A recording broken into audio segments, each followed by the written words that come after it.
I was 18, fresh out of a strict household, tasting freedom for the first time at college. That night, a craving for an Arby's roast beef sandwich pulled me from my dorm, but it led me into a nightmare I'll never outrun. Freedom was new, intoxicating. Picture it, a small college town, quiet at 11 p.m., streetlights casting pools of yellow on empty sidewalks. My parents' rules, no driving at night, no parties, home by 8, were chains I'd broken when I moved out. You know that rush, don't you? When you can do anything, go anywhere, just because you want to. My roommate, exhausted from studying, waved me off when I asked her to come. "Be safe," she mumbled, already half asleep. I grabbed my keys, my car humming to life, and headed out, the promise of a warm sandwich fueling my late-night adventure. It was just a quick trip. The road to Arby's was a secluded stretch, poorly lit, flanked by trees that loomed like silent watchers. No cars, no people, just me and the night. I turned up the radio, singing softly, "The World Mine," for a moment. Then, I stopped. A red light glowed ahead, the intersection deserted. Feel the quiet, the way it presses against your windows, making you feel small. I was the third car in line. Car A, a sleek sedan, sat at the front. Car B, an old pickup, was behind it. Behind me, Car C, a dark SUV, idled too close, its headlights glaring in my rearview mirror. Why so close? I shifted in my seat, uneasy, when Car B lurched forward, tapping Car A's bumper. The impact was slight, barely a nudge, but both drivers jumped out, their voices sharp as they inspected the damage. No one's hurt. From my car, it looked minor, a scratch, maybe nothing at all. They talked, gesturing calmly, no fists raised, no shouting. Should I stay? I was a kid, new to the adult world, clueless about accidents. Do I need to be a witness? The men didn't seem to need me. Their conversation was civil, their cars still blocking the lane. It's late, I'm alone.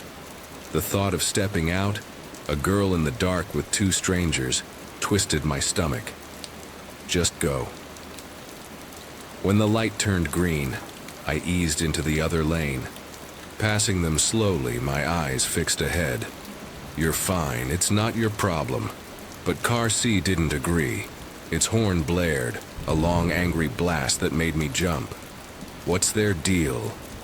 I glanced in the mirror, my heart picking up speed. The SUV's headlights were bright, unyielding, following me as I drove on. They're coming. The SUV surged forward, tailgating me, its horn screaming again. Why are they so mad? My hands tightened on the wheel, my breath shallow. Did they think I caused it? I sped up, hoping they'd back off, but they matched me, their bumper inches from mine. You ever feel trapped, like the road itself is closing in? I made a left turn, then another, testing them. They followed. 3 lefts, and they were still there. Their horn a relentless taunt. This isn't random. They want me. Panic clawed at my chest, my eyes darting between the road and the mirror. 2 figures in the front seat. Men, their faces shadowed. I fumbled for my phone, dialing my boyfriend, my voice trembling as I whispered, "Someone's following me." "You're okay. Just breathe." His voice was steady, but I heard the worry. "Where are you?" I didn't know. Somewhere past Arby's. The streets unfamiliar. Dark. Then they moved. The SUV pulled into the lane beside me, its engine roaring, nudging closer, trying to force me off the road. "They're going to hit me."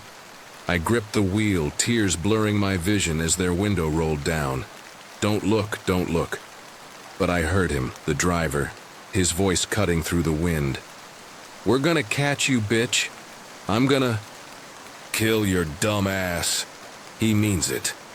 The passenger shouted something, lost in the roar, but the hatred was clear. "They want to hurt me. Run, you have to run." My boyfriend's voice broke through, urgent. Find a police station, I'm looking it up. 8 miles away, I floored the gas, my car shaking, the speedometer climbing. Please, let there be a cop. The SUV kept pace, swerving, their headlights a constant threat. No other cars, no help. My phone battery blinked red, then died, the screen going black. I'm alone. The road was a tunnel, endless, the trees closing in, my heart pounding so loud it drowned out the engine. What do they want? I imagined them forcing me off the road, dragging me into the dark, my screams unheard. You're not dying tonight. Then, I saw it, a sign barely visible. Police station next right. You're so close, I swerved into the turn, my tires screeching, the SUV right behind. The station's lights glowed ahead, a beacon in the night. You're going to make it. I pulled into the lot, my car skidding and the SUV followed.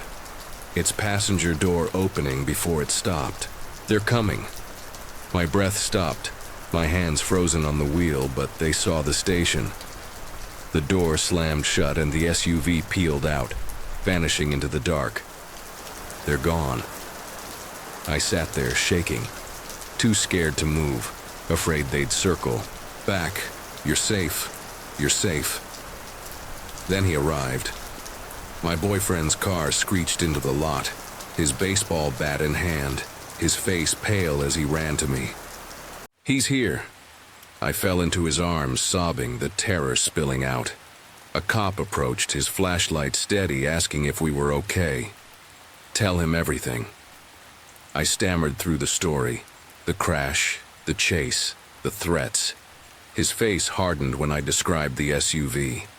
They'd heard this before. Another girl, weeks ago, had been chased by a similar car. Her panic so great she'd crashed into a tree, barely surviving. They're targeting women. No license plate, no clear faces. Neither she nor I could give enough to catch them. They're still out there. That night haunts me. I don't drive alone anymore. The freedom I craved feels tainted, a trap waiting to spring. What if they'd caught me? The police never found them, and I wonder if they're still hunting, their headlights searching for another girl on a dark road. Every car behind me feels like them.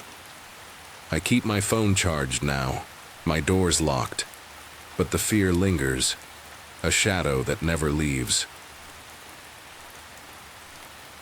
The highway was a black ribbon, unspooling into the night. My Lexus, a lone pulse in the vast emptiness of South Dakota. I was on day 3 of my cross-country drive, my eyes heavy, the gas gauge flirting with empty. A neon sign flickered in the distance. A gas station, my salvation in this desolate stretch of I-90. I pulled in, the lot bathed in a sickly yellow glow, and felt a chill that wasn't from the cold.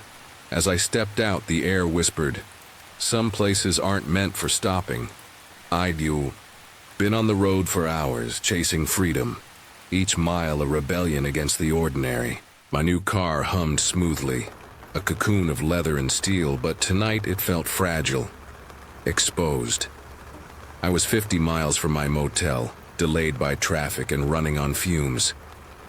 Gas stations had been scarce, their signs dark, their pumps locked. I'd nearly resigned to sleeping at a pump when this one appeared, its lights a beacon in the void. The lot was empty, the gravel crunching under my tires, the only sound in a world too quiet. I parked by a pump, the engine's hum fading, and scanned the station.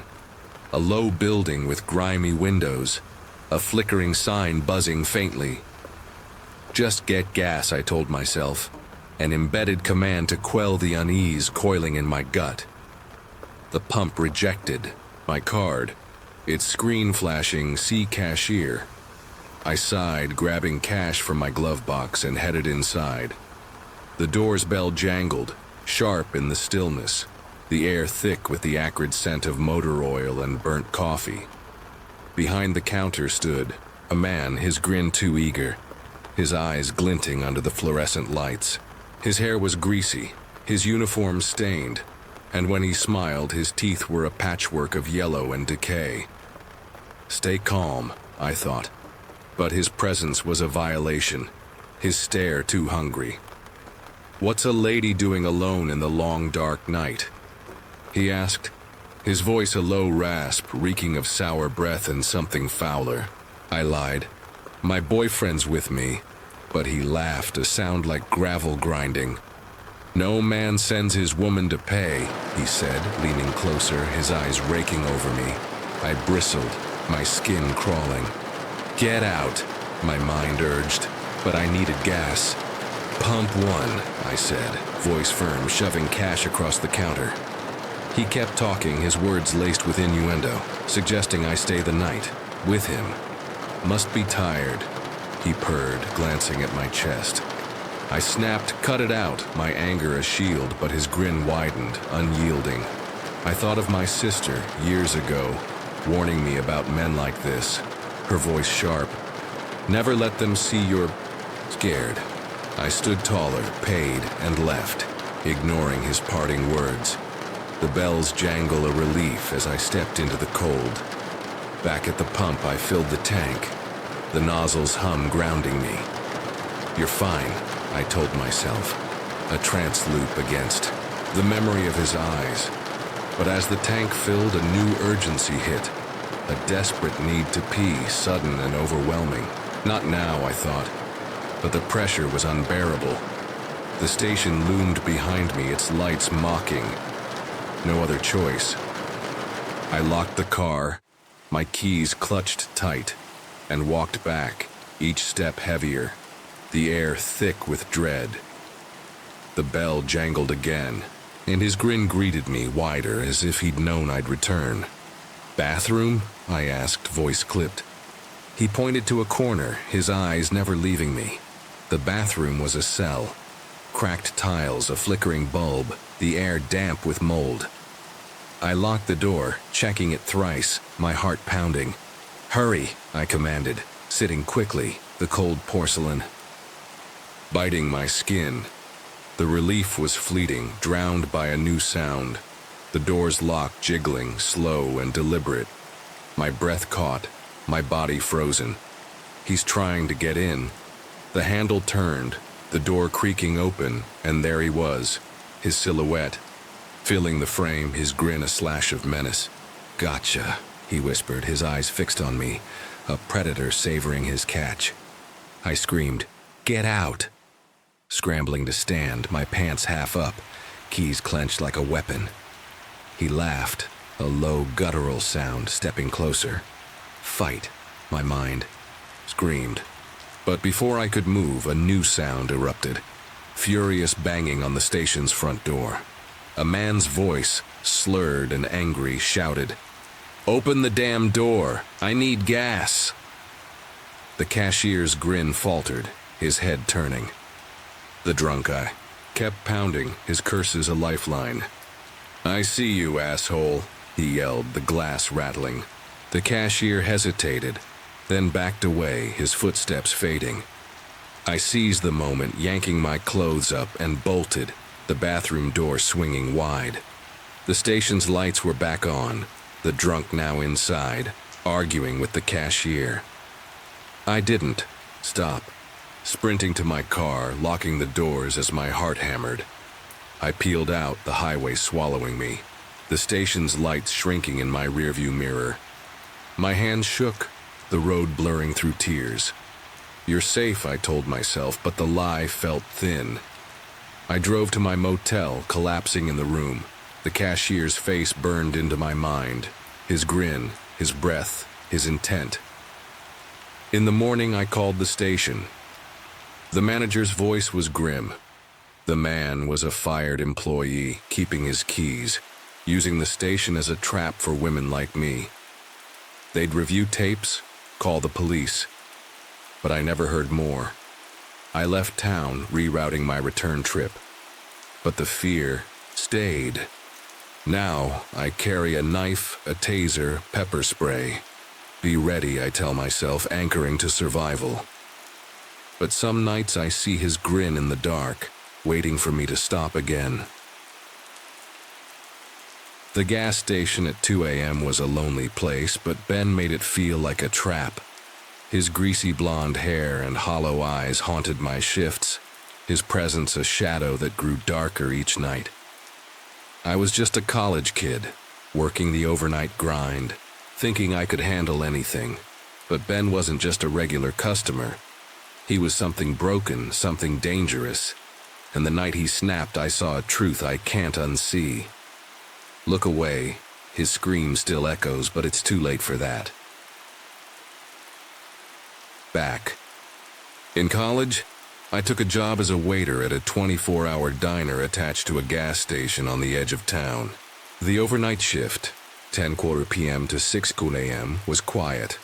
The kind of quiet that made your thoughts too loud.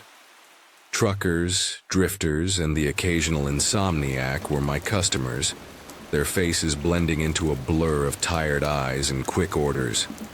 About 2 months in, he started showing up. Always between 1:30 and 2 a.m., like clockwork. He'd shuffle through the door, his scuffed boots dragging on the tile, greasy blonde hair spilled from under a faded army jacket, his scruffy beard framing a face that looked worn beyond its ears. He'd order black coffee, no sugar, and sit in the same booth by the window, staring into the dark lot as if waiting for something.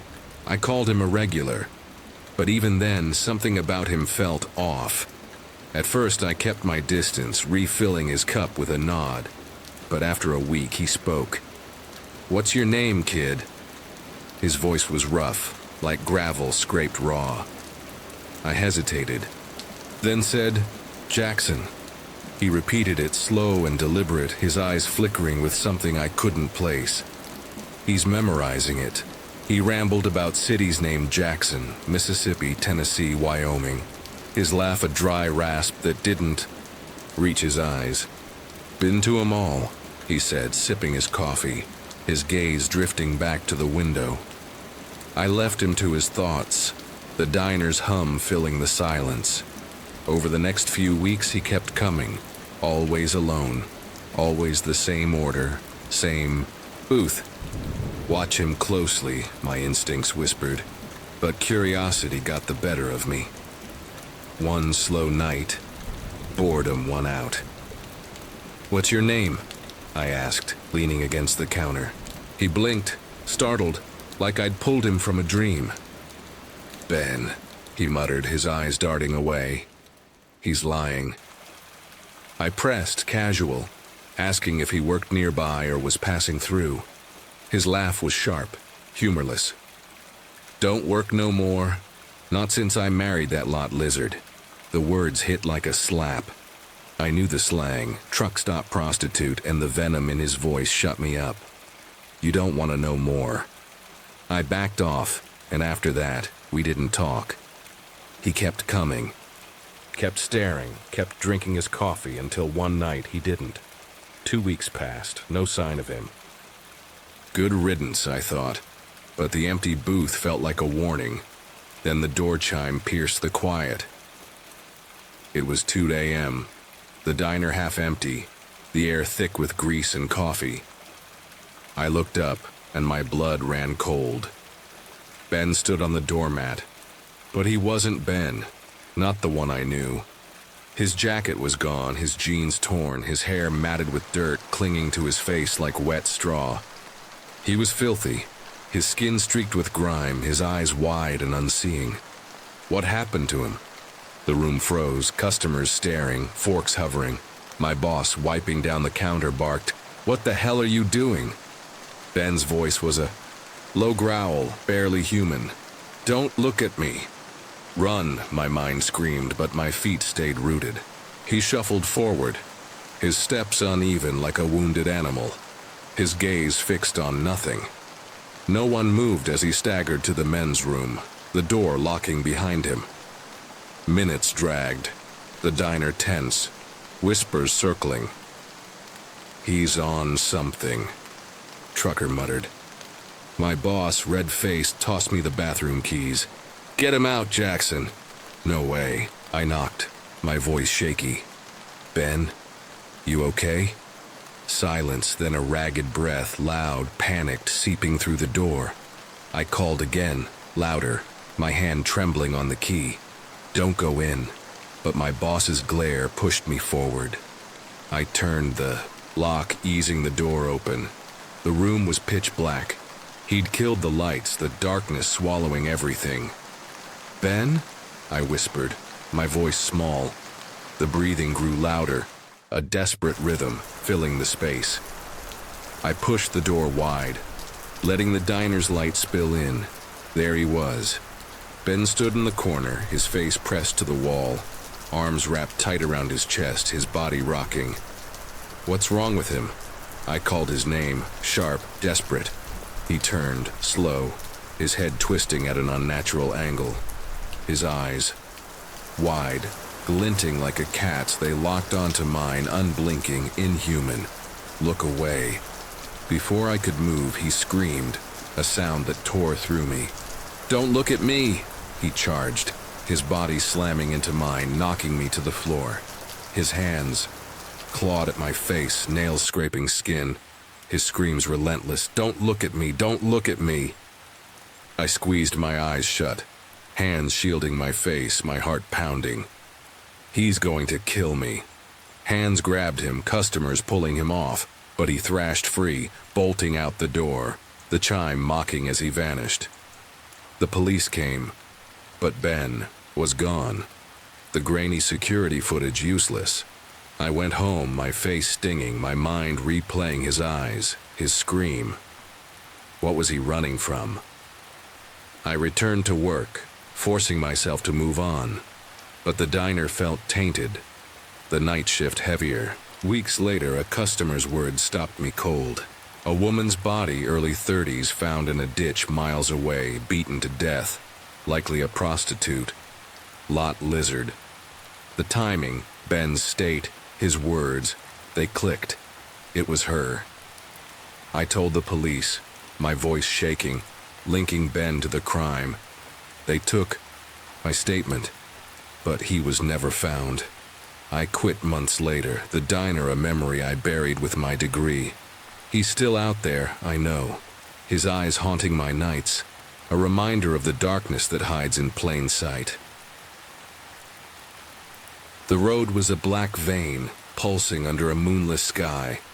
My car a fleeting shadow at 3 a.m.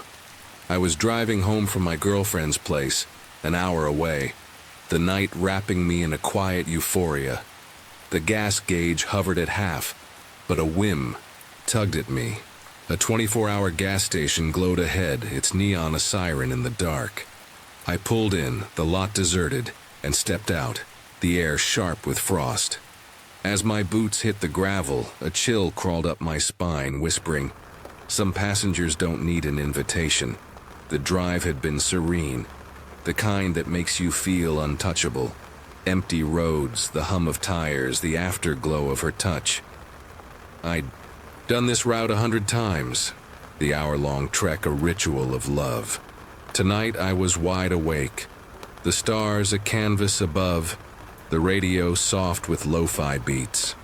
Stopping for gas wasn't necessary, but the station's light called to me. A break-in. The monotony. The lot was a void. No other cars, just the station's low building. Its windows fogged, the sign buzzing like a trapped insect. I parked by a pump, the engine's silence deafening, and scanned the lot. No one's here, I thought. An embedded command to ease the unease prickling my skin. The pump's card reader failed, its screen flashing a curt C cashier. I grabbed cash from my console, leaving the door unlocked, a habit I'd later curse, and headed inside. The door's chime cut through the stillness, the air heavy with the tang of stale cigarettes and cleaning fluid. The cashier, a middle-aged man, slouched behind the counter, his eyes half closed, barely acknowledging me. I moved to the coolers for a water bottle, the fluorescent lights harsh, casting my reflection in the glass. Then I saw her, a woman, ancient, hunched in a tattered coat, her silver hair a tangled veil. She stood motionless, forehead pressed against the cooler, staring into it like it held secrets. She's just old, I told myself, but her stillness was unnatural. A statue carved from the dark. I hesitated, the water I wanted behind her. Say something, I urged, but her presence was a weight, oppressive. She turned, her neck creaking, her eyes sunken, glinting with something I couldn't name. "It's okay to be thirsty," she said, her voice a dry rasp, words that made no sense. My skin prickled, a memory surfacing. My mom, years ago, warning me about strangers, saying, "Trust your gut." I mumbled an apology, backing away and grabbed a water from another aisle, avoiding her gaze. At the counter, I paid quickly, the cashier's silence a relief. I left, the chime echoing, the night swallowing me as I returned to my car. I pumped gas, the nozzle's hum steadying my nerves. "You're overreacting," I told myself. A trance loop to drown her image. Those eyes, that voice. The lot remained empty, the station's light a harsh island in the dark. I finished, slid into the driver's seat and pulled out, the road welcoming me back. The music resumed, soft and familiar, the streetlights passing in a rhythm. But 10 minutes in, a sound broke the calm, a faint rustle, like fabric shifting from the back seat. My heart skipped, my eyes flicking to the rearview mirror. Just a bag, I thought, but the mirror showed only darkness, the seats obscured. "Check it," my mind urged, but fear kept my eyes forward. The rustle came again, sharper, deliberate. My stomach dropped, sweat beading on my neck. "Look back," I commanded, but my body resisted, every instinct screaming danger. I slowed the car, the road empty, and glanced in the mirror again. A shape moved, a shadow stirring in the back. I slammed the brakes, the car screeching to a halt, and whipped around. She was there, the old woman from the station curled in the back seat, her eyes wide, unblinking, locked on mine. Her face was a mask of hunger, her lips parted in a silent snarl, her bony hand clutching my water bottle. How? My mind reeled, the locked doors a lie, her presence a violation of reality. "Drink from me," she rasped, her voice a sickening croak, leaning forward, her fingers brushing the seat. I tore off my seatbelt, panic flooding me, and fumbled for the door. She lunged, her hand grazing my arm, cold as death. I threw the door open, stumbling onto the road, my screams lost in the night. She crawled out, her movements jerky, calling, "Come back!" I sprinted, the pavement biting my feet, and dove into a yard, hiding behind a shed, my breath ragged. Her voice faded, the night swallowing her, but I stayed, trembling until I was sure she was gone. I called the police from the shadows, my voice shaking. They found my car, empty, no sign of her, no forced entry. She slipped in when I paid. They said my unlocked door a fatal mistake. But her words, her touch, felt like something else, something that didn't belong to this world. I drove home, the back seat checked 100 times, her face burned into my mind. Now I never leave doors unlocked, never ignore that prickle. Fear. Check the back, I tell myself, anchoring to survival. But some nights I feel her eyes in the dark, waiting for me to let her in again. Back in the 1980s, I worked the evening shift at a small gas station in a rural town, saving every penny for college. Most nights were quiet, but one man, Sean, turned my routine into a nightmare I barely escaped. The station was a relic. 4 pumps under a flickering canopy, the kind of place where self-service was still a new idea. Picture it. A squat building, its windows smudged, the air thick with the tang of gasoline. I worked from early afternoon until closing at 10 p.m., pumping gas, cleaning windshields, and chatting with the occasional trucker. You know that feeling, don't you? When the world slows down and it's just you and the rhythm of work. The town was small, conservative, the kind where secrets were buried deep, especially for someone like me, a young guy keeping his head down in a world that didn't take kindly to difference. I thought I was safe. Most customers were quick. Pay. Pump leave. But Sean was different. He started showing up every few days, always just before closing, his convertible sports car gleaming under the station's lights. Feel the unease, the way his presence shifts the air. Sean was handsome in a polished way, sharp jaw, slick hair, always wearing a leather jacket that seemed too new for our dusty roads. But his eyes, sharp and unblinking, made my skin prickle. He's watching too closely. At first he was friendly, asking my name, offering his, Sean, no last name. Why does he care? I kept it short, nodding, focusing on the pump, but he'd linger, leaning against his car, talking about his travels, his dreams, as if we were old friends. You ever meet someone who talks too much, like they're trying to fill a void? Sean's chatter grew bolder. He'd ask about my plans, my life, hinting I could do better than this dead-end job. You should hit the road with me, he'd say, his smile too wide, his voice too smooth. He's joking. He has to be. I'd laugh it off, my stomach twisting, but his eyes never left me. One night he watched me clean his windshield, his gaze heavy, and said, "I'd love to have you service me every day, but I don't need that much gas." His words weren't a joke.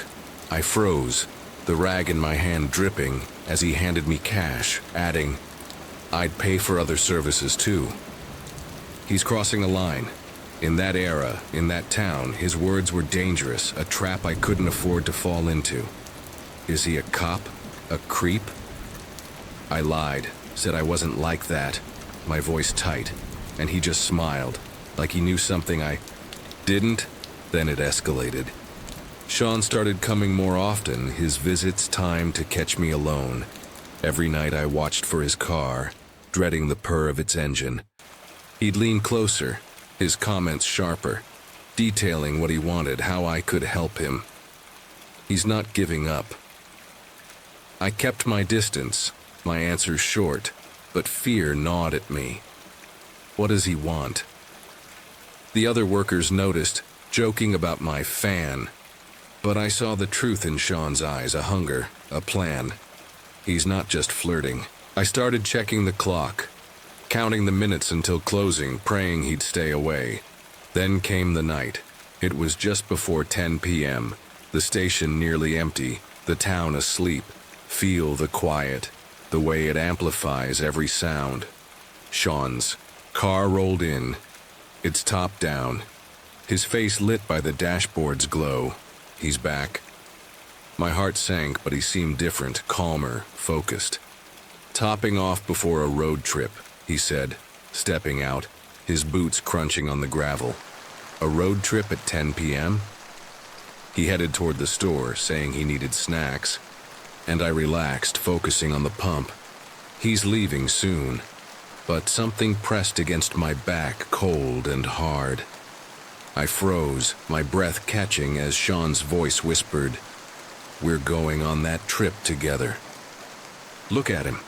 His eyes wild, his hand steady, a pistol against your spine. My mind blanked, panic flooding my veins. He's serious. The pump hid us from the cashier's view, the station a trap I couldn't escape. "You're alone. Put the nozzle back," he ordered, his voice low, unyielding. "Do it. Stay calm." My hand shook as I obeyed, the gas cap clicking shut. "Now passenger side," he said, nudging me forward. "He's going to take you." I walked, my legs heavy, his gun, a constant threat. Think, you have to think. At the passenger door, he leaned close, setting the pistol on the frame, pointed at me. "I don't mind shooting," he said, his voice flat. "It's just another hole." He means it. You're in the car now, the leather seat cold, his hand on the key. Sean slid into the driver's seat, his smile triumphant, and started the engine. You're trapped. My mind raced, searching for a way out. He's going to kill you. As we rolled past the store, his hand grazed my thigh, his voice soft. You made the right choice. Did I? I forced a smile, my heart pounding, and placed my hand over his, feeling the warmth of his skin. Play along. He relaxed, his guard slipping as I leaned closer, my other hand inching toward the gun. Now, I grabbed it, yanking back, the barrel aimed at him. Stop the car, I said, my voice steady despite the fear. You're in control now. He slammed the brakes, cursing, his face twisting with rage. He's going to lunge. Don't move, I said, my finger on the trigger. I'm getting out, and you're leaving. Stay calm. Don't slip. I opened the door, stepping onto the pavement. The gun trained on him. You're almost free. He glared, his hands tight on the wheel, then sped off, the convertible vanishing into the night. He's gone. I stumbled into the store, my legs weak, and told my coworker everything. Call the police. We handed over the gun, but the sheriff, a man who didn't care for people like me, barely listened. No arrest, no justice. But it wasn't over. Months later, at college, I found a student newspaper, its pages filled with stories the mainstream ignored. A mugshot stopped me cold. Sean's face, older, harder, stared back. He'd killed someone. A man, found butchered in a motel, his life stolen by the same hands that held a gun to my back. You were inches from death. The article said he was in prison, but the fear didn't fade. What if he gets out? I don't work nights anymore. I don't trust smiles from strangers. Every convertible feels like his, every shadow a threat. Sean's out there, or someone like him, waiting for another lonely station, another chance to pull the trigger. The Florida night wraps the campsite in a brittle chill, the kind that sneaks beneath your skin and lingers like a bad dream. I'm slung in a hammock, the forest's shadows swaying around me, the fire's embers glowing faintly in the dirt. We're miles from civilization, 3 old Boy Scout friends seeking solitude in this primitive slice of wilderness. But the quiet feels wrong tonight, heavy with an unseen presence, as if the trees themselves are watching, their whispers warning of something hidden in the dark. It's early January, and we've booked a cheap campsite off a dirt road, a few miles from a rural highway in Florida. The place is less secluded than we'd hoped. Dozens of sites line the path, most empty, but a family's set up a semi-permanent camp a quarter-mile down, and across from us, a lone man watches from his Subaru, his silhouette stark against the dusk. He's been there since we arrived, silent, his eyes tracking our every move as we pitched tents and strung hammocks. His machete, holstered at his hip, catches the firelight, a glint of steel that sets my nerves on edge. Pattern interruption. He's not just watching, he's studying us, his gaze sharp, predatory, as if we're intruders in his private domain.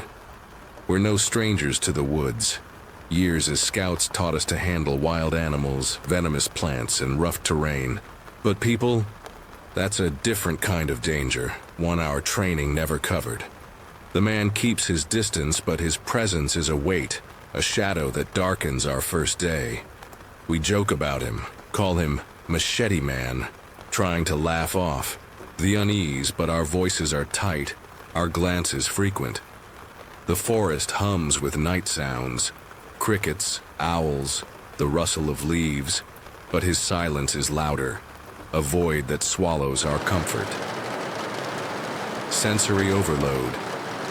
The air smells of pine and smoke, sharp and cold, stinging my lungs. The hammock sways, its ropes digging into my palms, the chill seeping through my jacket. The fire's glow flickers, casting jagged shadows that dance like specters, each one a reminder of the man across the road, his machete waiting. We spend the first day gathering firewood, cooking over the flames, swapping stories of old scout trips. The man stays in his camp, but his eyes follow us unblinking, his hand resting on the machete's hilt. He's just a loner, my friend Jake says, tossing a stick into the fire. Probably lives out here to get away from people. I nod, but my gut disagrees. There's something off. His stillness, his stare, the way he seems to belong to the forest, not just inhabit it. Embedded. Command. Stay alert. Don't let your guard down. Watch him. I force myself to relax, focusing on the routine, stacking wood, boiling water, checking knots. But the man's presence lingers, a splinter in my mind. Trance loop.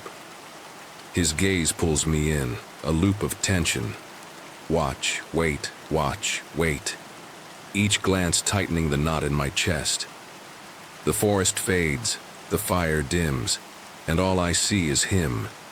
His machete, his silent promise of something unspoken, something dangerous. The second day he approaches. Jake and I are in the shrubs, scavenging dry branches, when he shuffles over, his steps heavy, deliberate. "You're picking rotten wood," he says, voice rough, slurred, his hand twitching toward the machete. "Better stuff over there." He points to a dense thicket, far from our sight. His eyes are bloodshot, his jaw slack, drool glistening. At the corner of his mouth, "No thanks," I say, forcing a smile, my heart racing. He nods, lingering too long, then shuffles back, his machete swaying with each step. Nested storytelling. My dad once told me about a camper he met in the Everglades, a guy who lived alone in a tent, muttering to himself, always armed. "Some folks go to the woods to hide," Dad said. "Not from people, from what they've done." I laughed it off then, but now, watching Machete Man, I wonder what he's hiding, what the forest knows that we don't. That night, the dynamic shifts. A car rolls in, parking next to the man's site, followed by another, then 3 more. A group of city campers, 10 or 12, loud and careless, spills out, setting up tents, blasting music, their voices carrying like a storm. They're millennials, urban, oblivious to the wood's unspoken rules. Their dogs bark, their laughter echoes, and I see Machete Man tense, his body rigid, his eyes burning with something darker than annoyance. He glares at them, his hand gripping the machete, his whole being radiating rage. Pattern interruption. A dog bounds into his camp, a puppy, playful, jumping at his legs. His face twists, a snarl forming, his hand tightening on the machete as if he's seconds from drawing it. The dog's owner rushes over, apologizing, leashing the animal. Machete Man's voice is low, venomous. "Keep that thing away or I'll deal with it." The city group shrugs it off, but we don't. Jake, Mike, and I exchange glances, our unease growing. The night deepens and the city campers get louder, their conversations a chaotic jumble of shouts and laughter. We huddle by our fire, whispering, mocking their out-of-place chatter to ease our nerves. Jake does a pitch-perfect impression of their loudest member, and we stifle laughs, the tension breaking for a moment. Anchoring. That laughter, fleeting and fragile, becomes a lifeline, a memory that will save us in ways we don't yet know. The cold bites harder. Florida's winter. Sharper than expected. I crawl into my hammock, the others following, our fire dying to embers. Sleep comes fitfully, the city group's noise a constant drone. I wake at dawn, too cold to move, the hammock swaying gently. Jake's by the fire pit, coaxing last night's coals to life. I close my eyes, hoping for more rest, but voices stir me, Jake's and another, rough and familiar. I peek out, heart lurching. Machete Man stands in our camp, looming over Jake, his hand on the machete's hilt, his eyes wild. Sensory overload. The morning air is crisp, heavy with dew and ash. The forest's scent sharp in my nose. My breath clouds, my fingers numb, the hammock's ropes creaking faintly. The man's shadow stretches long, swallowing Jake, his machete a silent threat in the pale light. "Which one of you was doing that voice?" he asks, voice low, accusing. Jake stammers, admitting it was him. I hold my breath, expecting violence, but the man laughs, a jagged, unnatural sound. "You had me rolling last night," he says, leaning closer, his breath sour. "But I'm serious. I was this close to going over there with my 9mm, making them shut up. Your laughing saved them." Jake freezes, and I feel it too. A chill deeper than the cold. The realization that we were one moment from disaster. Nested storytelling. My scout leader once shared a story about a camper who snapped, tired of noisy neighbors.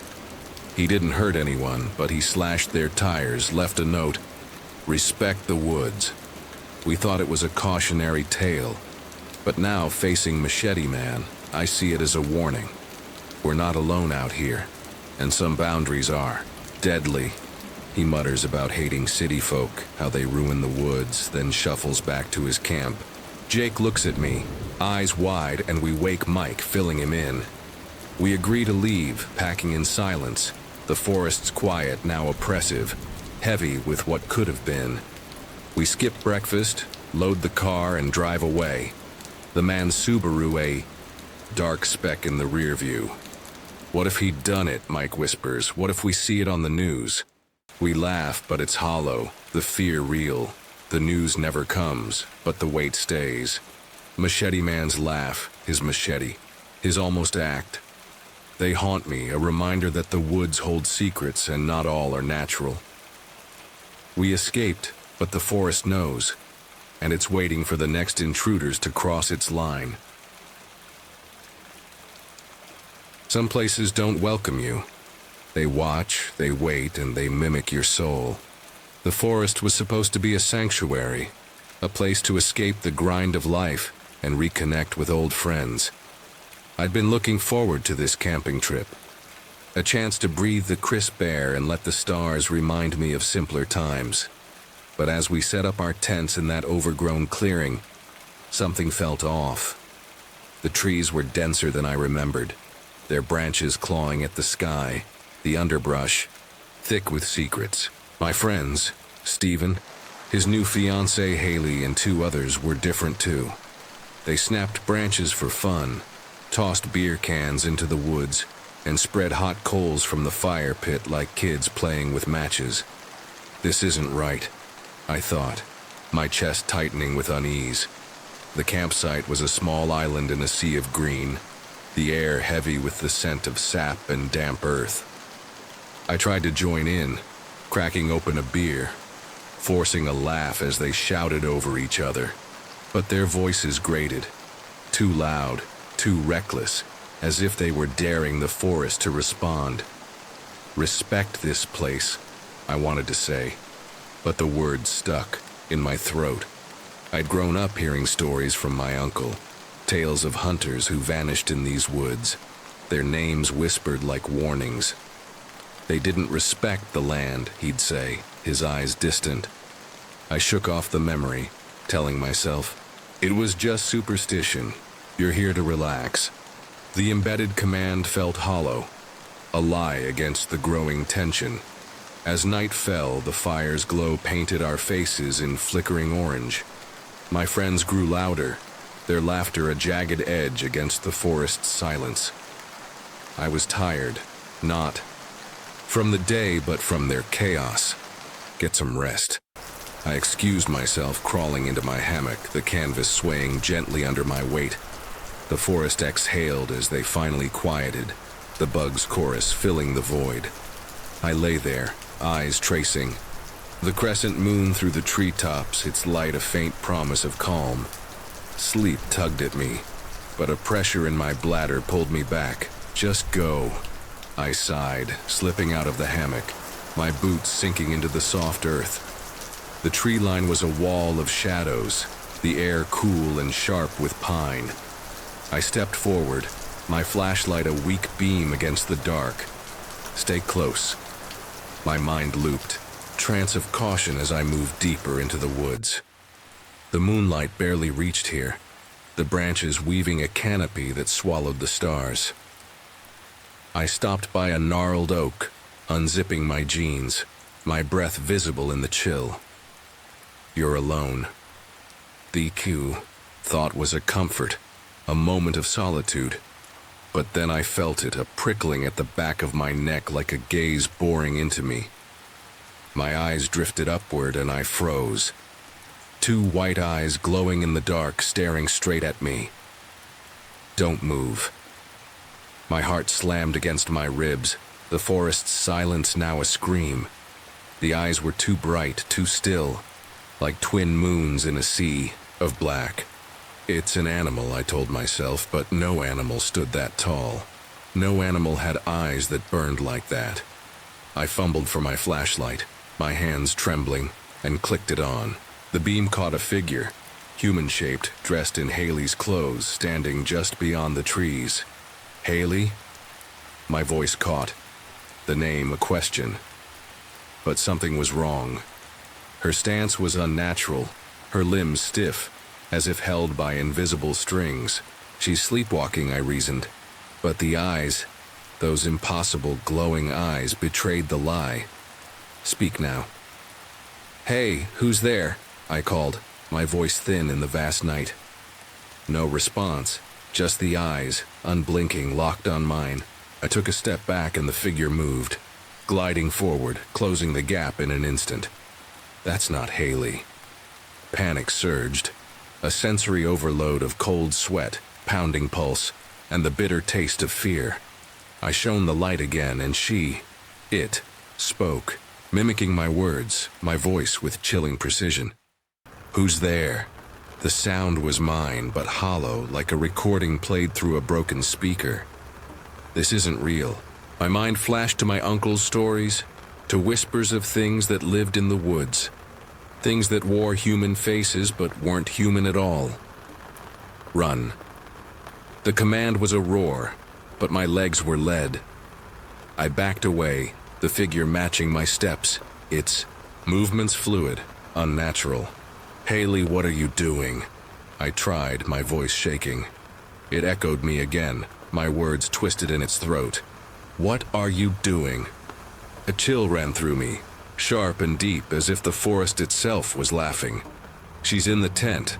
The realization hit, a spark of clarity. I turned, sprinting toward the campsite, my flashlight bouncing wildly. I reached Stephen's tent, pounding, on the canvas.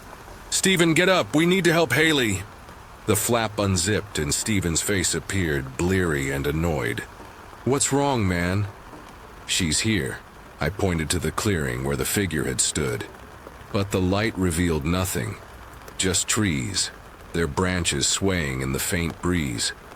Stephen pulled back the tent flap, and there was Haley, curled, her sleeping bag stirring from the noise. No, my knees buckled, the world tilting. I saw her, I stammered. She was out there talking like me. Stephen frowned, his voice sharp. You're freaking out, man. Go back to sleep. But I couldn't. It wasn't her. I stumbled to the fire pit, stirring the coals to life, their glow a frail shield against the dark. Stay awake. I sat there, the forest pressing in, every rustle a threat. The eyes haunted me, their glow burned into my mind. What was it? My uncle's voice echoed. Tales of spirits that guarded the woods, punishing those who defiled them. We shouldn't be here. My friend's recklessness, the broken branches, the scattered cans, felt like a violation, an invitation. I watched, the trees half expecting those eyes to reappear, to step into the light and claim me. You're not crazy. The anchor of that thought kept me grounded, but barely. Dawn broke, gray and cold, the forest still silent. I woke the others, my voice hoarse. "We're leaving, now." They protested, calling me paranoid, but I didn't care. I owned the gear, they had no choice. We packed in silence, the weight of the night heavy between us. It's still out there. The thought followed me as we drove away, the trees blurring into a green haze. My friends drifted away after that, their texts unanswered, their faces fading. I haven't camped since, haven't trusted the woods. Those eyes are waiting. The forest knows my name now, and I fear it'll call me back, its voice a perfect mimic of my own.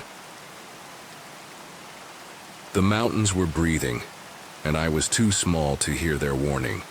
South Carolina's Appalachian wilds stretched before us, a tapestry of jagged peaks and tangled green, where the air was thick with the scent of earth and mystery. We'd driven hours from Florida, 4 of us, 3 old friends and 1 new, a tag-along who'd never worn a Boy Scout badge. Our campsite was a hidden gem, nestled on the upper banks of a shallow river, reached only by a winding dirt road that ended in a loop. The heat was relentless, the river barely ankle-deep, its waters glinting like a promise of adventure. We planned to fish, explore, lose ourselves in the wild for 5 days. But on the 3rd day, I learned that some places watch you back. First 2 days were a blur of laughter and sunburn, our fishing rods casting hopeful arcs over the river. I was no angler, my line tangling more often than not, while my friends reeled in small fry with ease. By day 3, the group's edges were fraying. Too much beer, too little sleep, the kind of tension that brews in close quarters. Someone suggested a half-day trip to Sliding Rock in North Carolina, a natural water slide just across the state line. They were eager, their voices bright with plans, but I wasn't. The river was calling me, its quiet more inviting than a crowded tourist spot. "Stay here," I told myself, picturing a day alone with the woods. We made a mistake then, one every scout knows to avoid. The buddy system, never be alone in the wilderness, was drilled into us, but 48 hours without trouble dulled our caution. They left me the car keys, a lifeline in case of emergency, and hiked out, their voices fading into the trees. My phone was nearly dead, its battery a faint pulse, but the solitude felt like a gift. I cooked grits over the fire, flames licking at the pot, their warmth a comfort against the morning's heat. After lunch, I scrubbed the pot in the river, the water cool against my hands, and cast my line into the cloudy water. A catfish bit, small but triumphant, its scales glinting as I snapped a photo and set it free. Luck's on my side, I thought, grinning as I ventured downstream. A 1/4 mile down, the river widened, its rapids gentle but swift. I cast again, perched on a rock, the current tugging at my boots. A baby smallmouth bass took the bait, its fight brief but thrilling. I released it, the river swallowing it whole and settled back, the scenery a balm, moss-draped trees, cliffs rising sharp against the sky. This is why I came. But then, a chill crept up my spine, the hairs on my neck prickling. I was alone, hundreds of miles from home, in a land that felt alive, its pulse older than mine. A sound came faint but sharp, from the steep woods to my right, a branch breaking under weight. I stood, scanning the trees, my heart quickening. Nothing moved, but the forest felt too still, its silence a weight pressing against me. I looked down and my stomach lurched. My legs, wet from the river, were dotted with tiny leeches, their black bodies pulsing against my skin. Panic surged, my hands frantic as I peeled them off. their grip stubborn, leaving red welts. Get back to camp.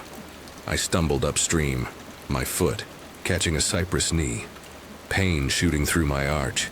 The bruise was deep, a warning I'd strayed too far. Back at camp, still alone, I stripped down, using a small mirror to check for stragglers, the forest's gaze heavy on my bare skin. Satisfied, I dressed, grabbed a beer, and sank into my hammock, a cigarette in hand. The river murmured, the trees swayed, but the unease lingered, a shadow I couldn't shake. My friends returned, their chatter breaking the spell, and we swapped stories, their adventure, my fish. We decided I'd hike with our non-scout friend, to charge our phones at the car, a 45-minute round trip. The walk was easy, the dirt road familiar, but when we crested the hill back to camp, my blood ran cold. There was a man in the river. He stood knee-deep where I'd washed my pot, his back to us, talking to my other friends. Their postures were tense, shoulders squared, as if bracing for a fight. We hurried down, the air thick with warning, and I saw him clearly. A mountain man, his backpack bulging, his clothes worn thin. His name, they said, was Bo, and he claimed these mountains as his own. Bo's voice was a rasp, his words slurred by missing teeth, but his message was clear. We could stay by his grace, if we respected his land. His eyes, sharp and unyielding, flicked to me. "Saw you earlier," he said through my friend, "down by the river. Was gonna talk, but you spooked." My stomach twisted. He'd been watching, all day, through my fishing, my panic, my naked inspection. He'd been there, hidden in the trees, his presence a silent weight. I pictured him, steps away, his gaze tracking my every move, and felt a chill deeper than the river's. Bo's manner was unsettling, his words generous but his body language predatory. He edged closer, the river lapping at his boots, his confidence hinting at a weapon concealed. My friends stood firm, their numbers a shield, and after tense minutes he relented, trudging into the woods. But his departure brought no peace. The mountains felt alive now, their shadows hiding eyes that never blinked. We kept watch that night, trading shifts, the river's murmur no longer soothing but sinister. Was he out there? The question haunted us, every rustle a threat, every star a witness to our fear. We left the next day, the camp dismantled in silence. Bo's face lingered in my dreams, his toothless grin a warning. Some wildernesses claim you, and some watchers, once they find you, never truly leave. The apartment glows with soft light, a cozy haven of fairy lights and mismatched pillows. But there's a shadow tonight, a subtle wrongness that prickles my skin. I'm sprawled on my friend's couch, ready for a movie night. The scent of popcorn lingering in the air. We're in our early 20s giggling over princess films, but the mood shifts when she mentions Sherwood, a name that feels out of place, like a stranger's fingerprint on a familiar object. "He's coming," she says, bringing pizza, and I feel it, a chill as if the room's warmth is a lie, hiding something cold and watchful beneath. It's been months since I've hung out with Lily, my friend since college, and her apartment is a reflection of her. Chaotic, vibrant, stuffed, with girly decor that makes me feel at home. We're in sweatpants planning a night of nostalgia, but her casual mention of Sherwood throws me. I expect a friend, maybe a boyfriend, but when the door opens, it's just a delivery guy, mid-20s, lanky with nervous eyes that avoid mine. He fumbles the pizza boxes, his hands shaky, his voice barely above a mumble. "Here's your order," he says, and Lily's overly warm thanks hint at something more. A dynamic I don't understand. Pattern interruption. He's not just a delivery guy. His gaze lingers too long, Not on Lily, but on me. A fleeting, hungry look that makes my stomach twist. Lily introduces us, her voice bright but strained. "This is Sherwood," she says, and I nod, forcing a smile. He's awkward, his small, talk stilted, and when he asks for my number, I hesitate. Lily's watching, her expression expectant, so I give it, the moment feeling like a trap I can't name. He leaves after a quick hug from Lily, the door closing with a soft click, but his presence lingers, a faint unease that clings to the air. "What's his deal?" I ask. And Lily shrugs, explaining he's her unofficial assistant. Grocery runs, pizza deliveries, errands, all unpaid, driven by a need for connection, especially with women. Sensory overload.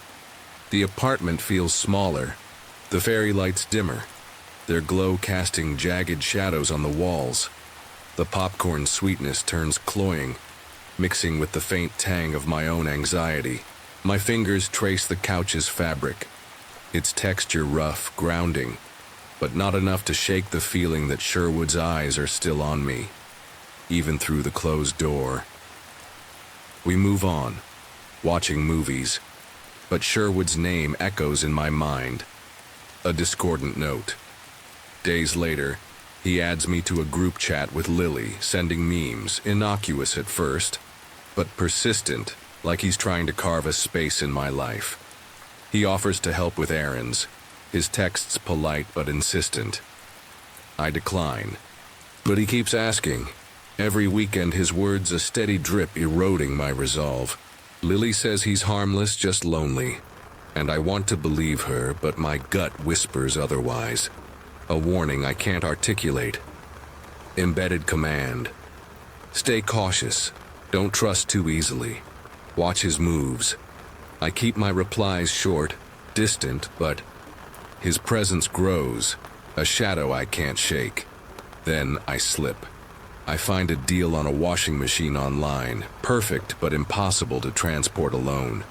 In the group chat, I mention it, and Sherwood pounces, offering to handle everything: pickup, delivery, installation. Against my better judgment, I agree, desperate to save the hassle. He's efficient, almost too eager, setting up the machine in my apartment with a quiet intensity that unsettles me. I offer payment, but he refuses, his smile too wide, his eyes too bright. "How about a hike instead?" he suggests, framing it as a friendly exchange, a way to balance the favor. I hesitate, the idea of being alone with him in the woods sparking a flicker of fear, but I nod, rationalizing it as a fair trade, a chance to give him the companionship he seems to crave. Trance loop. His offer loops in my mind. Just a hike. Just a hike, pulling me into a haze where logic blurs, where I convince myself it's safe, normal, nothing to fear. But the unease grows, a knot tightening with each passing day. The hike is on a sunny morning, the trail familiar, a winding path through dense woods near town. Sherwood picks me up, his car cluttered with empty coffee cups and old receipts, the air stale, heavy. He chats about work, the weather, his love for hiking, his voice steady but oddly rehearsed, like he's performing. The trail's beautiful, sunlight filtering through leaves, the air crisp with pine and earth. But I can't. Relax. Sherwood's too close, his steps matching mine, his silence between words too heavy, too deliberate. Nested storytelling. Lily once told me about a guy she met at a bar, charming but off. His stories too polished, his interest too intense. She gave him her number, then blocked him when his texts turned obsessive. "Some people hide their edges," she said, "until you're too deep to run." I thought she was dramatic, but now, walking with Sherwood, I feel those edges, sharp and hidden, waiting to cut. Halfway up the trail, he suggests a detour, a special spot off the main path. My instincts scream no, but his enthusiasm disarms me and I follow, the woods growing denser, the sunlight fading. We reach a clearing, and there it is. A body, sprawled in the underbrush, its face pale, eyes open, insects crawling across its skin. The smell hits me, not the rotting stench of movies, but something subtler, like damp earth and decay. A quiet horror that seeps into my bones. Pattern interruption. Sherwood stands there, calm, almost proud, as if he's showing me a painting, not a corpse. His voice is steady, casual, saying, "Found it last week, cool, right?" My heart slams against my ribs, a frantic rhythm I can't control. I mumble an excuse, needing to get back, a forgotten appointment. My voice shaking, barely coherent. I turn, urging him to follow, my steps quick, desperate to reach the main trail. He trails behind, unhurried, his calmness a blade against my spine. "You okay?" he asks, and I nod, lying, my mind racing. Is this a game? A test? Or something? Worse, a glimpse of what he's capable of? The woods feel alive, their shadows closing in. Each rustle a threat, each glance back a confirmation that Sherwood's watching, his expression unreadable. Anchoring. That body, its lifeless eyes, anchors me to this moment. A memory that will haunt every quiet trail, every stranger's smile, a reminder that danger wears familiar faces. We reach the trail and I spot another hiker, an older man with a dog. I call out, asking for directions, my voice too loud, too urgent. The man senses my panic, agreeing to walk us back to the parking lot, his presence a shield. Sherwood's quiet now, his enthusiasm gone, his eyes flicking between us. At the car, I text Lily, saying I'm with Sherwood, suggesting he drop me at her place, a safety net in case he tries something. He agrees, the drive silent, the air thick with unspoken truths, sensory overload. The car smells of stale coffee and fear, the engines hum a dull roar in my ears. My hands clutch my phone, its edges biting my palms, the world outside a blur of green and gray. Sherwood's silence is louder than words, a weight pressing against my chest, suffocating. At Lily's, we send Sherwood away, her face pale as I recount the hike, the body, his eerie calm. She confesses she always felt something off about him, but never imagined this. We plan to cut him out, reducing contact, avoiding alone time, leaning on her new boyfriend to scare him off. I call the police that night, reporting the body, but weeks pass before news breaks. A body found, an arrest made, not Sherwood, but someone he followed online. Was he involved? I don't know, and the not knowing is worse. A shadow that follows me, whispering of what might have been. Nested storytelling. My mom used to say, "Trust your gut, it sees what your eyes miss." She told me about a coworker who ignored a strange vibe from a client only to learn he'd stalked others. I ignored my gut with Sherwood, saw his help as kindness, not a lure. Now, I listen, but the cost lingers, a lesson carved in fear. Sherwood's gone from our lives, but his shadow remains. Every trail feels tainted, every stranger a potential threat. I survived, but the woods know, and they're waiting, silent witnesses to the secrets we leave behind. The beauty of a sunset can blind you to the darkness creeping closer. I'd always been drawn to moments of quiet splendor, those fleeting seconds when the world feels like it's holding its breath. That winter evening in Branson, Missouri, the sky over Table Rock Lake was a canvas of gold and crimson, begging to be captured. I'd just gotten a new iPhone, its time-lapse feature a novelty I was eager to test. The drive home from the doctor's office had been routine, the hum of the radio fading as I pulled into the state park's empty parking lot. No one's here. The thought was a comfort, a promise of solitude as I stepped out of my SUV. the cold biting through my jacket. The air was sharp, a crisp sting that turned my breath to mist. I opened the back of the vehicle, swapping my flats for sturdy boots and pulling on gloves, their wool scratching my palms. The trail to the lake was marked by jagged rocks, their edges glinting in the fading light. Capture this moment, I told myself, an embedded command to focus on the beauty ahead. The Branson Belle showboat glided across the water, its silhouette a perfect frame for my video. I hurried down the path, my phone clutched tight, the promise of the perfect shot pulling me forward. This is why you're here. But the forest was too quiet, the usual chatter of birds absent, the silence a weight against my chest. You're alone. The thought looped, a trance of reassurance as I navigated the uneven trail. But my foot caught on a root, and I fell. My knee slamming into the dirt, my hand scraping a sharp rock. Careful. Pain flared, hot and immediate. My head inches from a pointed stone that could have knocked me out. I sat there, heart racing, the cold seeping through my jeans. No one knows you're here. The realization was a jolt, a reminder of my recklessness. I'd always been bold, hiking alone, traveling without plans. But this felt different, the isolation sharper, more menacing. Get up. I pushed myself to my feet, brushing dirt from my hands, the lake shimmering just ahead. I decided to film from where I stood, too shaken to go further. The sunset was breathtaking, the sky bleeding into the water, the showboat a dark speck against the glow. This is enough. I propped my phone against a rock, the time-lapse rolling, and sank onto the ground, my breath steadying. But then a voice, cut through the silence, low and rough. Can I borrow a light? My body tensed, every nerve screaming.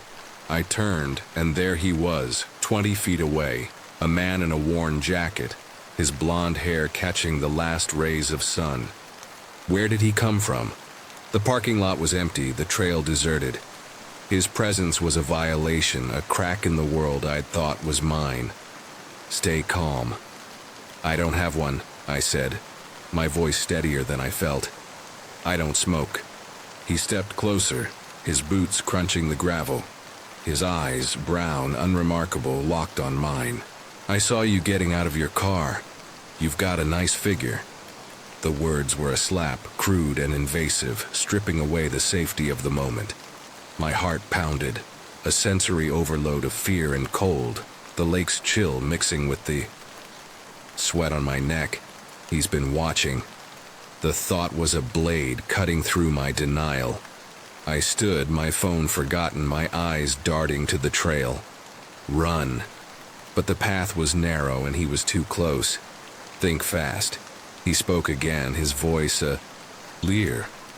Want to have some fun? The question was a threat, his smile a mask hiding something darker. My mind raced, conjuring a story my coworker once told me, about a woman cornered in a parking garage, saved only by her quick thinking. That's you now. I forced a smile, my lips trembling. It's too cold out here, I said, gesturing toward the parking lot. Let's go to my car. The lie was a lifeline, a way to move him, to buy time. He nodded, his grin widening, and followed me up the trail, his steps heavy behind me. Don't look back. The command looped, a trance of survival as we climbed. The air grew colder, the sunset fading to a bruised purple. His hand brushed my back, then lower, a deliberate touch that made my skin crawl. Can I feel you? He asked, his tone casual as if it were nothing. Keep him calm. Sure, I choked out, my voice a stranger's, my body rigid as his hand lingered. Just get to the car. The parking lot came into view, my SUV a beacon in the dusk. But another vehicle was there now, a pale blue sedan, its paint chipped, parked haphazardly. His car. He'd followed me, waited, planned. You're almost there. We reached the lot, the gravel crunching under my boots. He was talking now, describing things he wanted to do, each word a weight pressing me down. Don't listen. I focused on my keys, their metal cool in my pocket. He stopped by his car, fumbling with something in his jacket. A glint of metal, maybe a gun, maybe a knife. Move now. I pressed the unlock button once, knowing it would only open the driver's door. Let's go to my car, I said, my voice bright, a performance to keep him off guard. He followed, his steps eager, his hand reaching for the passenger. Jigar as I slid into the driver's seat. Lock it.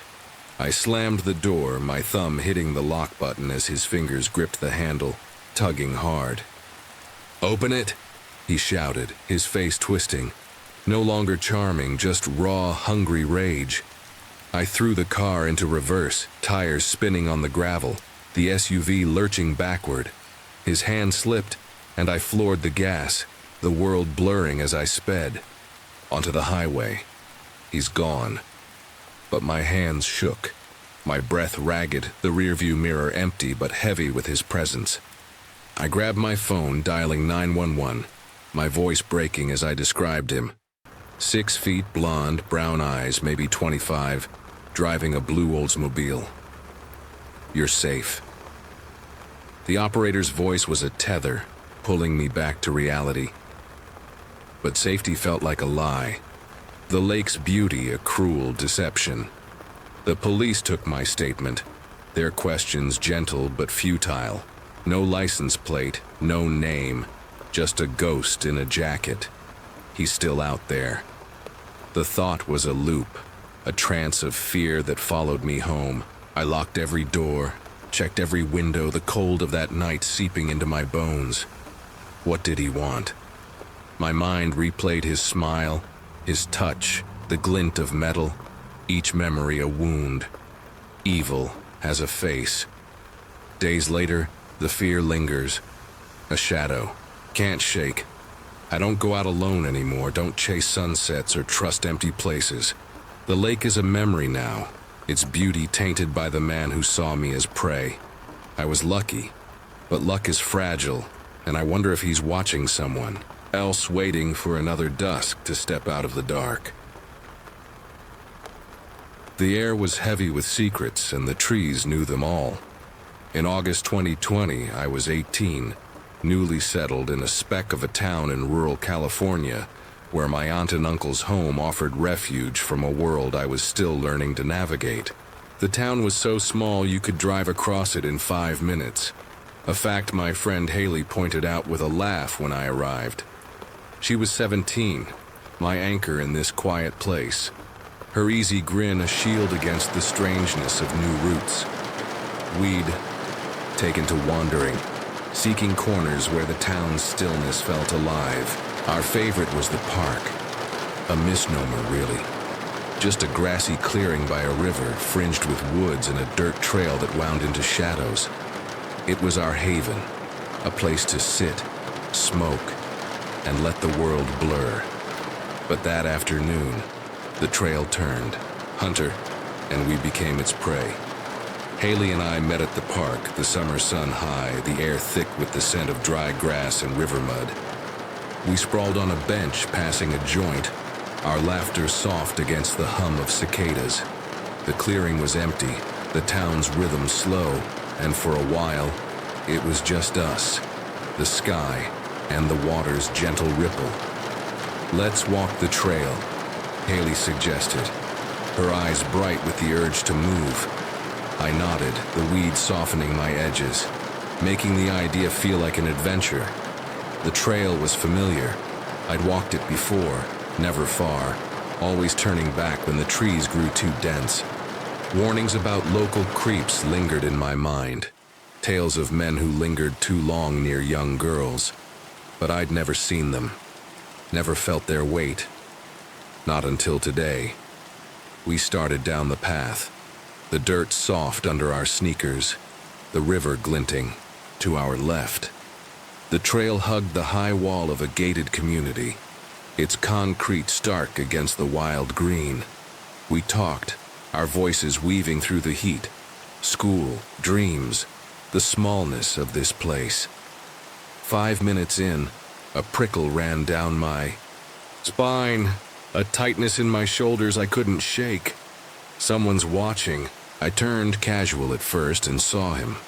A man, middle-aged, dark hair, walking 50 feet behind us. His pace was steady, his eyes fixed on the path, but something about him felt wrong, like a note played out of tune. "There's a guy back there," I whispered to Haley, my voice low. She glanced over, then shrugged. "You're paranoid," she teased, her smile light. "People walk here all the time." She was right. The trail was public, joggers and dog walkers common enough. But my gut churned, a warning I couldn't silence. I kept walking, stealing glances back, each one tightening the knot in my chest. He was closer now, his casual stride quickening, purposeful. He's not just walking. I turned fully, walking. Backward, my eyes locked on his, a silent challenge. "I see you." He veered toward the brush as if heading to the river, and for a moment I felt foolish, my fear a trick of the mind. Then he broke into a sprint. My heart stopped, the world narrowing to his form charging toward us, his boots pounding the dirt. "Run!" I screamed, grabbing Haley's sleeve, my other hand yanking a pocket knife from my pocket. She gasped, her eyes wide, but her legs moved, matching mine as we tore down the trail. The path stretched into the unknown. I'd never gone this far, never mapped its twists. Behind us, his footsteps grew louder, a relentless drumbeat closing the gap. He's going to catch us. The thought was a blade, sharp and cold, but I pushed it down, adrenaline flooding my veins. I fumbled for my phone, my fingers shaking as I dialed my uncle, the call connecting as we ran. "We're being chased," I shouted, my voice raw. "On the trail by the park." I couldn't say where, we were too deep, the trail a maze of dirt and shadow. "Stay on the line," he barked, his voice steady but urgent. "Be loud so I can find you." I let out a scream, high and piercing, the sound tearing through the woods, a beacon in the chaos. Haley's breath was ragged beside me, her face pale, but she kept pace. Our steps a desperate rhythm. The trail ended abruptly, a metal fence looming ahead, tangled with vines and flanked by trees. Beyond it, an abandoned shed sagged, its windows dark and the gated community's wall curved out of sight. No way back. The man's footsteps were close, too close, his presence a weight at our heels. "Climb!" I yelled, shoving Haley toward the wall, my hands boosting her as she scrambled up, using a tree's low branch for leverage. I tossed my knife and phone over, the blade glinting as it fell, and clawed my way up, my nails scraping concrete, my muscles burning. We landed hard on the other side, face first in manicured grass, the gated community a surreal contrast to the wild we'd fled. A man with a dog stood nearby, his eyes wide at our panting, knife-wielding chaos. "Help us!" Haley gasped, her voice shaking as she explained. "A man chasing us, danger." I grabbed my phone, my uncle still on the line. "We're inside the community," I said, my words tumbling out. "He's coming." The dog walker nodded, his face grim, and led us to an access gate, his key turning with agonizing slowness. My uncle's voice crackled through, fierce now, shouting threats of a firearm, promising pain to the man on the trail. The gate opened, and my uncle was there, his car parked crookedly at the trail's edge, his gun in hand, its metal catching the fading light. He scanned the path, his jaw tight, but the trail was empty. The man gone, vanished into the woods or the river's shadows. "He was right behind us," I said, my voice breaking, the terror still raw. My uncle hugged us, his arm steady, and led us back to the car. His gun ready, but the forest gave no answers. The walk back was silent. The trail's familiarity now a lie, its peace shattered. I never returned to that park. For months, every step outside was a battle, my eyes scanning for dark hair, for a figure too close. We never learned who he was. His face a blur in my memory. His intent a question without answer. Some trails lead to safety, others to a fear that walks with you, its shadow long and unyielding. The Big Bear cabin looms against the night, its wooden walls a flimsy shield against the endless dark. I'm curled up in bed, the summer heat pressing down, thick and suffocating. But it's not the warmth that keeps me awake. It's the silence, a heavy, unnatural void that swallows the forest's usual hum. We're miles from anywhere, 5 of us tucked into this remote retreat, surrounded by trees that seem to lean closer, their shadows whispering secrets. Something's out there, watching, and the air hums with a dread I can't name. It's June, our second night at the cabin, a rustic getaway nestled deep in the woods of Big Bear. The place is isolated, no streetlights, no neighbors, just us and the wilderness, coyotes howling in the distance, bears rumored to roam. My boyfriend, Alex, is beside me, his steady breathing a small comfort. Our friends, Jake, his girlfriend Sarah, and Mike, who drove up today, are scattered through the house. The cabin's cozy but exposed, its large windows offering views of the forest that feel more like invitations for something to peer in. We spent the day hiking, laughing, but now, at midnight, the joy's gone, replaced by a creeping unease. Pattern interruption. A shadow moves outside, not a branch, not the wind, a deliberate shape, human, standing just beyond the porches. Glow. My heart skips, a jolt of fear cutting through the heat. I sit up, straining to listen. Jake's voice breaks the quiet, urgent from downstairs. Guys, get up! There's something out there. Alex stirs, groggy, but I'm already moving. My bare feet cold on the wooden floor. We rush to Jake's room where he's staring out the sliding glass door, Sarah and Mike beside him, their faces pale. I saw it, Jake whispers. Shadows in the woods. The motion light flicked on and there was movement. His voice trembles and I feel it too. A primal instinct screaming that we're not alone. Sensory overload. The cabin smells of pine and sweat, the air thick, clinging to my skin. My pulse hammers, a frantic rhythm in my ears, drowning out the forest's silence. The glass door feels too thin, its surface cool under my fingertips, reflecting our frightened faces against the black beyond. Every breath is heavy, the heat a weight pressing against my chest. Alex, always the calm one, a CrossFit coach with a steady hand, steps to the door, pulling the curtain aside. His body tenses, and he steps back, his voice low, urgent. There's a man out there, big, just standing in the trees, staring at us. My stomach drops, fear coiling tight. I peer out and there he is, a silhouette tall and broad, motionless, his face hidden in shadow. The motion light catches him briefly, revealing nothing but his outline, a predator in the dark. Embedded command: stay still, don't panic, lock the door. My hands tremble as I check the lock, the metal cold, reassuring but not enough. Alex motions us back, his eyes fixed on the figure. He's not moving, he says, but that's worse. His stillness feels deliberate, calculated, a hunter waiting for us to falter. Trance loop.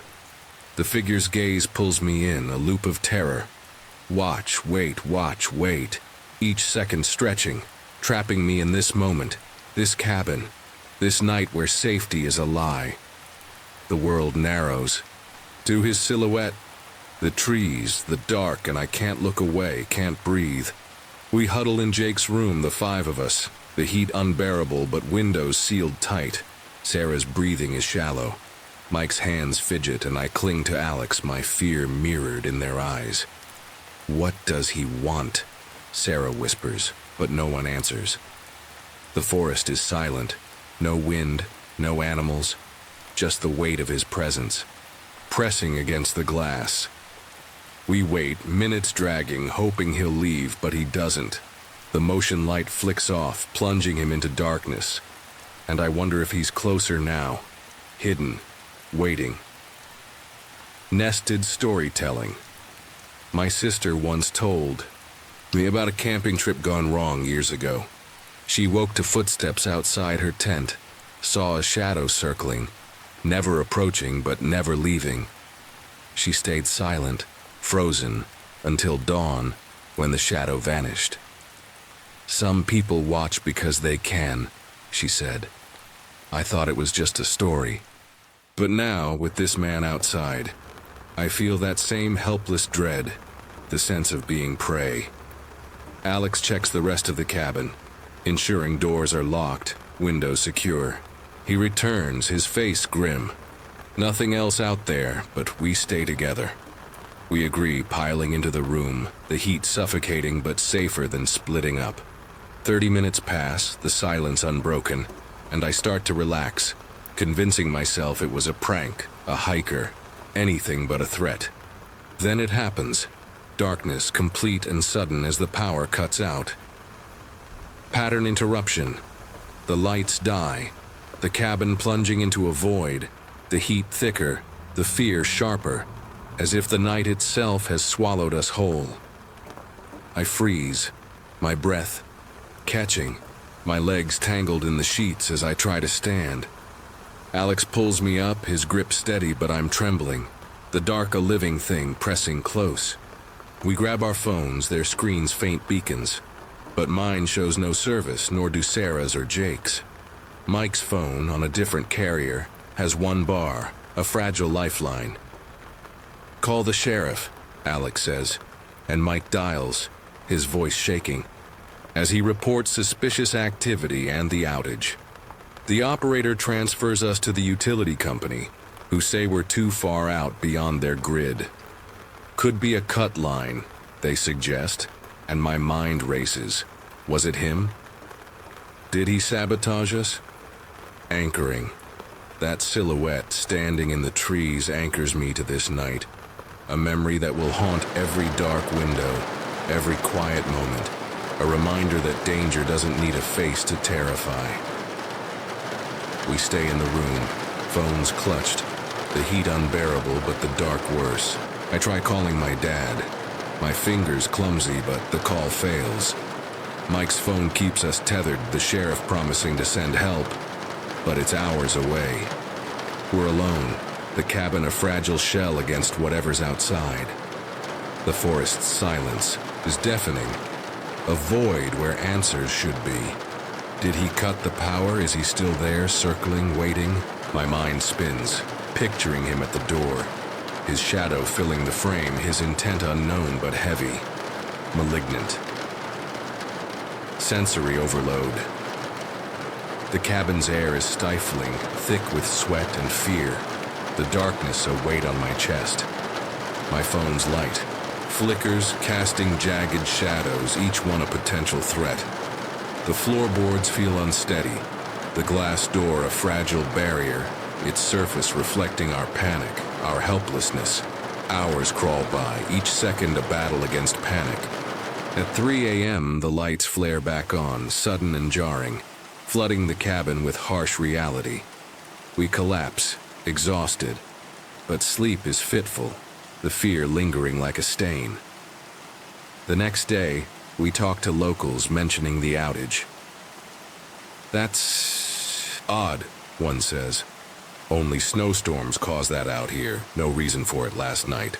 His words chill me, a confirmation that something or someone interfered, a shadow that didn't belong. Nested storytelling.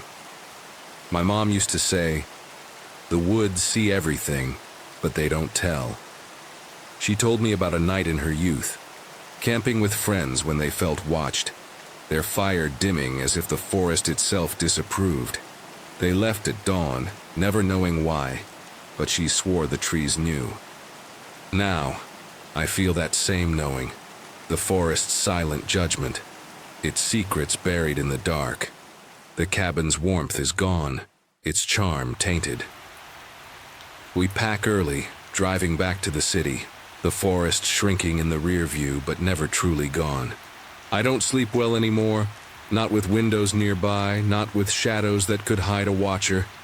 He's out there somewhere, and the not knowing is worse than any truth. The night showed me fear, raw and unyielding, and I carry it now, a weight that no light can lift.